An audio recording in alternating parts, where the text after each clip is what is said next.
Good evening, I'm Dennis Ward. Welcome to APTN National News Weekend. At least 750 unmarked graves have been found at the Calgary Residential School in Saskatchewan.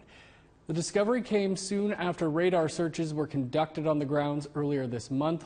APTN's Priscilla Wolf has the story.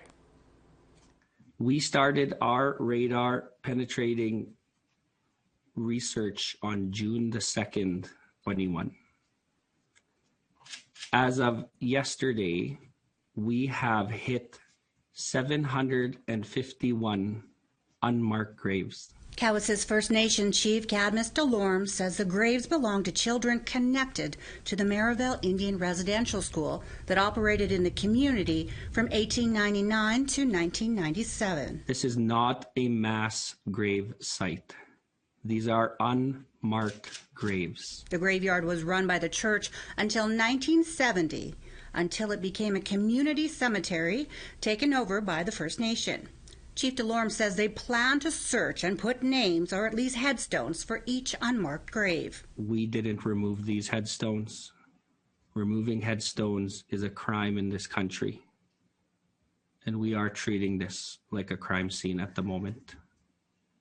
And we will know more as we continue our research. He adds that our oral stories included stories of unmarked graves at the residential school site. Over the past years, the oral stories of our elders, of our survivors, and friends of our survivors have told us stories that knew these burials were here. Elder Florence Sparvier, who is now 80, attended the Marieval Indian Residential School and says she is glad that the world is hearing the truth now and how our people were forced to attend these residential schools. I'm 80 years old and I went to boarding school down there. I was taken by my parents to go. At that time, if the parents didn't want to allow their children to go to boarding school, one of them had to go to jail. Sparvier says the residential schools stripped us of our Indigenous identity and made us feel ashamed of our culture and language. When we became assimilated, they made us think different and feel different. So it's a lot of the pain that we see in our people right now. Chief Bobby Cameron of the FSIN says the churches need to hand over the records so we can identify these spirits that are being uncovered in unmarked graves. We try to put ourselves in the eyes and the bodies of these children who are now being found in the ground, who have been waiting for decades to have a proper burial and to be honored properly amongst our own protocols, traditions, and customs. And a small First Nations voice said, "They found us. They found us." Priscilla Wolf, APTN National News, Saskatoon. For more on this story, we spoke with residential school survivor Geraldine Shingoose, who attended the Muskowhegan Residential School in Saskatchewan from 1962 to 1971. Jerry, thanks so much for being with us on such a difficult day. We knew this day would be coming, that there were more of these sites that would be discovered, although that doesn't make it any easier. But how are you handling today's news? Okay, I was expecting more sites to be found, but I didn't expect, this amount to be found. It was very huge number of children to be found, and my initial response is I broke down. I cried. I cried for those children, and I cried for the community. I cried for the survivors, myself, including as a survivor. It was a very emotional time for me last night when I heard the news. Jerry, you and a group of survivors are planning to head to Kamloops next week. Can you tell us about that trip and the special bundle that you're taking with you? Okay, we're traveling on ourselves, myself, Vivian Ketchum, and Chickadee Richards. We're leaving on June 28th and be back here in Winnipeg on July the 5th, and we're traveling by vehicles. And we're delivering a Sacred Fire bundle. As you know, Winnipeg held a Sacred Fire for the 215 children here at the Manitoba Ledge. So we're taking those ashes, the people's prayers, to the Kamloops Residential School. We are caravanning. All plans are in place, and we're going to have a sacred ceremony on June 28th at 8:30 at Peguis First Nation on Portage Avenue. Yeah, they're going to send us off in a good way, and yeah, looking forward to the journey. We're doing the journey in lieu of the 215 children that were found. We want to offer our condolences. We want to offer our love and support from Treaty 1 territory. And along the way, we're stopping in Brandon, and we're going to be putting out some tobacco ties, and then also we're going to be stopping in Cowessess First Nation, and we're going to be offering the tobacco ties and the traditional flags to the community, offering our condolences. You know, on the heels of the ceremony at the Ledge, you camped out outside of the Catholic Church just a few blocks from here, wanting to talk to the Archdiocese of Winnipeg. Can you tell us what you'd like to see from the Catholic Church? Initially, when the 215 children, what I was seeking was justice for the little children, the 215. And I was seeking criminal charges, somebody to be held responsible and accountable. Like we had a meeting set at 11 a.m. He didn't show up, and I ended up waiting 10 hours for him. He finally came after 10 hours, and I met with him, and I shared that message with him. But I also asked him to, we're seeking for Pope Francis to come to Canada to offer that condolences, but also the apologies to the 215 children that were found on the soil of Canada. Like, you know, we can't go to the Vatican. He needs to come here on our ground, because that's where he's honoring those little children if he does that. And, we need him here to offer condolences on behalf of the Catholic Church, because today's news was a huge impact on our people, the residential school survivors from nation to nation. So he didn't offer any apologies. He didn't express any sincerity or genuine sincerity to the 215 children when I met him. And he met because he was pressured to come and meet with me. Mm-hmm. Well, Jerry, we sure thank you for sharing with us here today, and wishing you and Viv and Chickadee a safe journey out west. Okay, thank you, Dennis. And Jerry, Viv, and Chickadee will be meeting with leaders in Kamloops te Secwepemc on July 2nd, and we wish them a safe journey. Meanwhile, the Grand Chiefs of two Manitoba Indigenous organizations held a press conference to reflect on the news from Saskatchewan. Here's Daryl Stranger. Of course, we are all filled with sadness as we think about the people in Cowessess, Saskatchewan. Leadership from Northern and Southern Manitoba Indigenous organizations joined together to share their thoughts on today's news from Saskatchewan. Southern Chiefs Organization Grand Chief Jerry Daniels said the news from Kamloops and Cowessess and those that will follow is of international importance. I think it's important that the world reflects on what exactly happened here, because we are talking about genocide of a people. the killing of children, and then the hiding and denying of the truth. That is what the record shows as it relates to Canada and its treatment of Indigenous children over the last 200 some years. MKO Grand Chief Garrison Satie echoed the same thoughts, saying Canada can no longer conceal what happened in these institutions.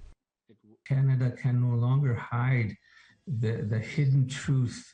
And we want the world to know that an atrocity was committed in this country, and this country was founded on assimilation policies that killed our people and killed our children in residential schools, and that Canada cannot go into the international community and try to chastise other people for injustices when the injustice that's committed on our land has not been addressed. As for residential schools in Manitoba, the provincial government announced $2.5 million in funding to investigate burial sites in the province.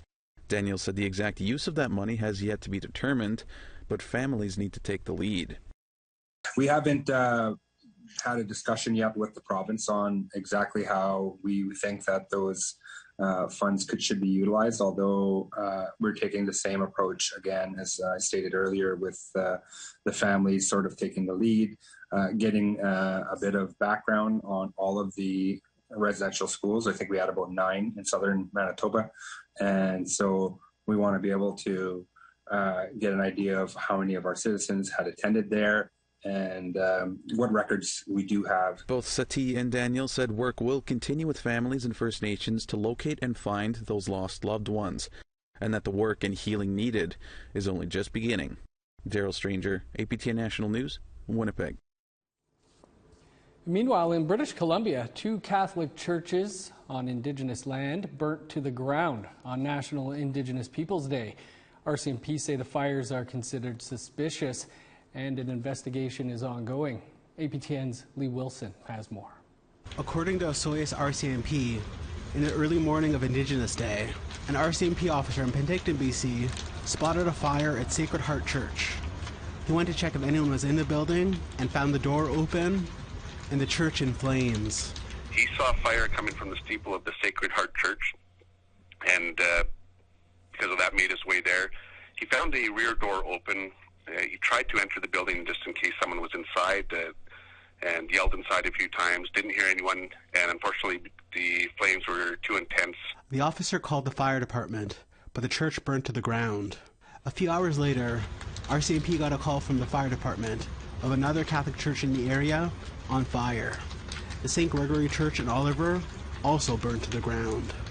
Today, the fire commissioner is investigating the cause of both fires. RCMP provided an update. They have surveillance footage of a dark pickup truck at the scene.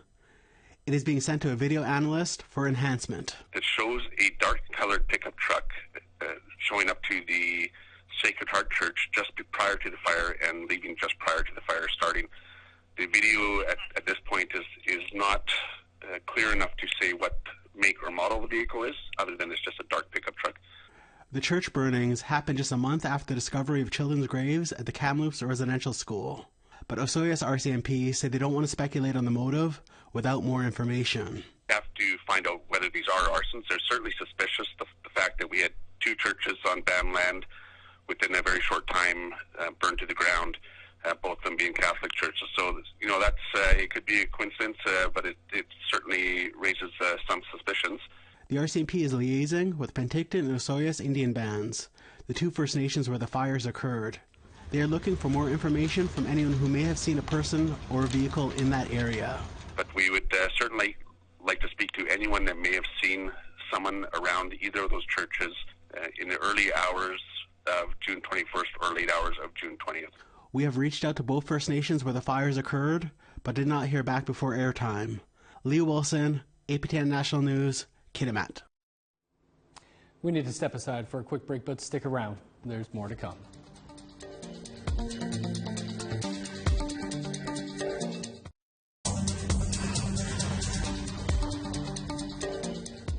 Welcome back. There's been an alarming increase of violent crime in Winnipeg over the last month, the latest being a 12-year-old boy who died after being stabbed. APTN's Daryl Stranger looks at why this violence could be happening and what is being done to try and stop it. Winnipeg police have responded to numerous murders and violent crime-related calls over the past few weeks.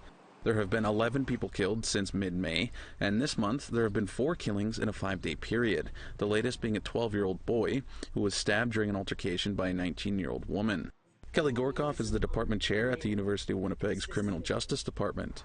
She thinks part of the reason for the rising crime can be attributed to the change in seasons.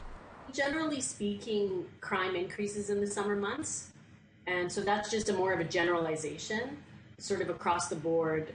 Once the weather warms up, there is an increase in all types of crimes. But Gorkoff says finding a root cause to the violence is complicated, and there are a variety of factors at play. When we think about, violent altercations, we can think about it more situationally, right? We can think about the fact that Winnipeg has one of the highest child poverty rates in Canada. We have the lowest minimum wage of any city over 500,000 people. There's a lot of existing marginalization because of things like colonial trauma, and the current situation isn't improving. Gorkoff added community-based resources could help bring down violence rates. Groups like OPK, they work with Indigenous men who have had involvement with gangs and the criminal justice system, as well as people of all backgrounds and genders in need of assistance.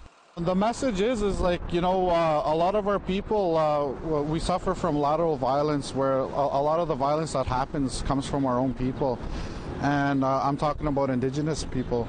And what I want to teach young youth is that, lateral empathy, where we have love and we have empathy for our own people. And from that, being a helper, helping our people comes good things. Henry McKay knows firsthand the support a group like OPK can do, as they helped him, and now he's trying to give back. Living in poverty, living in the inner city, I was oppressed. So it was kind of like a spark in my mind where I was like, holy crap, like I gotta work my way out of this. Like I can't be oppressed anymore. I don't want to be oppressed. Like I said, it's empowering, right? So a lot of the work that we do is it's empowerment, and then we're like, okay, you can do the work. Despite grassroots organizations being in the community, both McKay and Gorkoff say more resources are needed, like mental health supports and drug-related supports like safe injection sites. Without them, they say violence in the city of Winnipeg will continue to happen. Daryl Stranger, APTN National News, Winnipeg. A First Nation farm in the Yukon is putting their Arctic Inspiration Prize money to good use by opening a slaughterhouse with the almost $500,000 in winnings. And as APTN's Sarah Connors tells us, it's a cut above the rest. This will not only benefit the Nutschnack Dun, it's going to benefit farmers in Dawson, Mayo, and Pelly. This building will soon become a slaughterhouse or abattoir. It's not functional yet, but in just a few months it will help feed a First Nation. The building is part of the Nutschnack First Nation farm in Mayo, Yukon. It's only been in operation for 1 year, but the 320-acre farm is already producing food for citizens,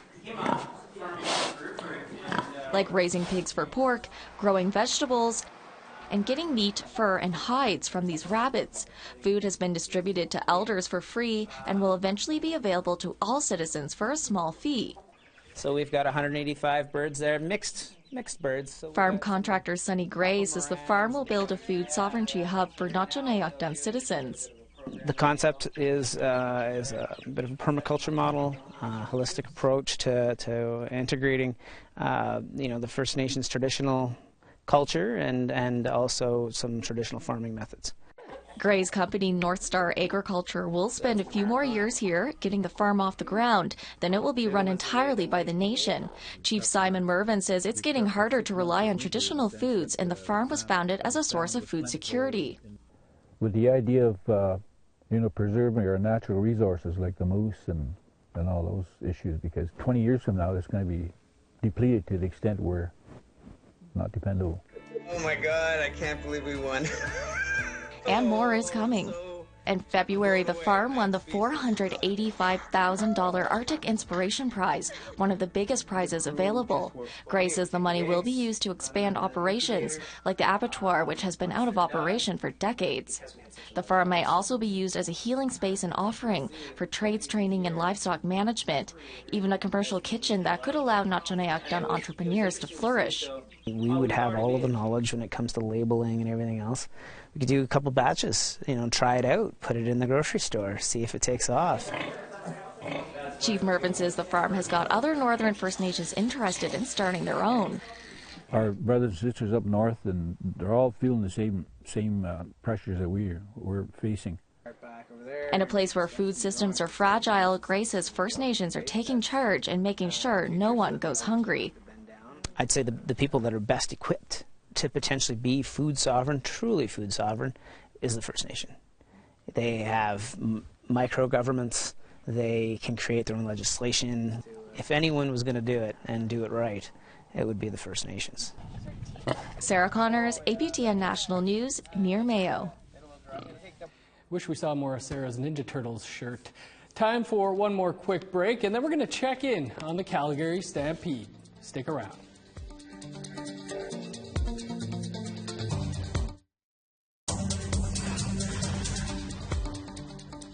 Welcome back. The Calgary Stampede will go on in July as planned despite the pandemic. So what does that mean for Indigenous participants? Tamara Pimentel went to find out. Indigenous communities in Treaty 7 have a big role to play at the Calgary Stampede. From races to powwows. And this teepee village, it's a community that reunites once a year.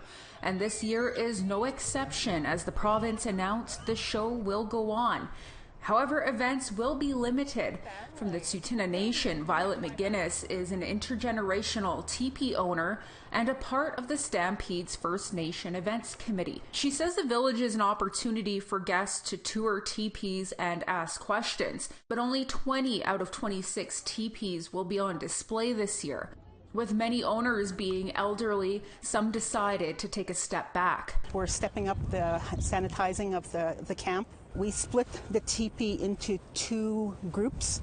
So one group will be there for 5 days, 10 teepee owners, and the other group will be there for the next 10 days. So there's not going to be a competition powwow. Even the chuck wagons are not going to be there. There will be rapid testing for frontline workers and volunteers, and only half of the amount of attendees will be allowed on the grounds.